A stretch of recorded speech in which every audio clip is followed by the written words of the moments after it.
पहले विनय, फिर विरोध और फिर प्रतिरोध। जी हाँ, मैं बात कर रहा हूँ बीपीएससी छात्रों का। पिछले 12 दिनों से जो है ये छात्र जो है पटना के गर्दनी बाग धरना स्थल पर बैठे हुए थे। कल जो है ये लोग गांधी मैदान के गांधी जी की मूर्ति के नीचे बैठ के धरना दे रहे थे। पुलिस प्रशासन द्वारा ऐसा कहा जा रहा है कि इनको जब मैंने हटाया या कहा कि हट जाइए, जाम लग रहा है, तो ये अभ्यर्थी हटे नहीं। उसके बाद पुलिस ने अपना दिखाया अपना काम जो करती है पुलिस जनरली, लाठीचार्ज। सभी न्यूज़ चैनल में आ रहे हैं। वाटर कैनन का जो यूज किया गया ठंड के महीने में, दिसंबर का ये महीना है। जी हाँ, कल 29 दिसंबर का दिन था और दिसंबर के महीने में आप जानते हैं कि बिहार का जो क्षेत्र होता है कितना ठंड होता है यहाँ पे, और उस स्थिति में वाटर कैनन का यूज किया गया। और ये सरकार सुशासन की सरकार है, बेशक सरकार में कोई दिक्कत नहीं है, सरकार तो अच्छी है, लेकिन क्या सरकार के सुशासन के तहत विद्यार्थियों का न्याय नहीं आता है? क्या विद्यार्थियों का मांग नहीं होता है? और लोकतंत्र है, लोकतंत्र की खूबसूरती भी विरोध है। अटल बिहारी वाजपेयी जी ने भी कहा था कि लोकतंत्र का खूबसूरती भी विरोध है।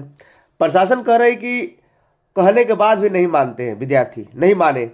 अरे भैया, ये गांधी का देश है, सविनय अवज्ञा आंदोलन का देश है।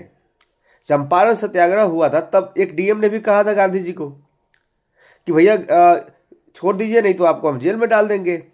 हुआ भी, गांधी जी छोड़े नहीं, सविनय पूर्वक उनका अवज्ञा की और जाके कोर्ट में, मोतिहारी कोर्ट में वे स्वीकार भी करते हैं कि हाँ मैंने बात नहीं मानी, सविनय अवज्ञा किया है।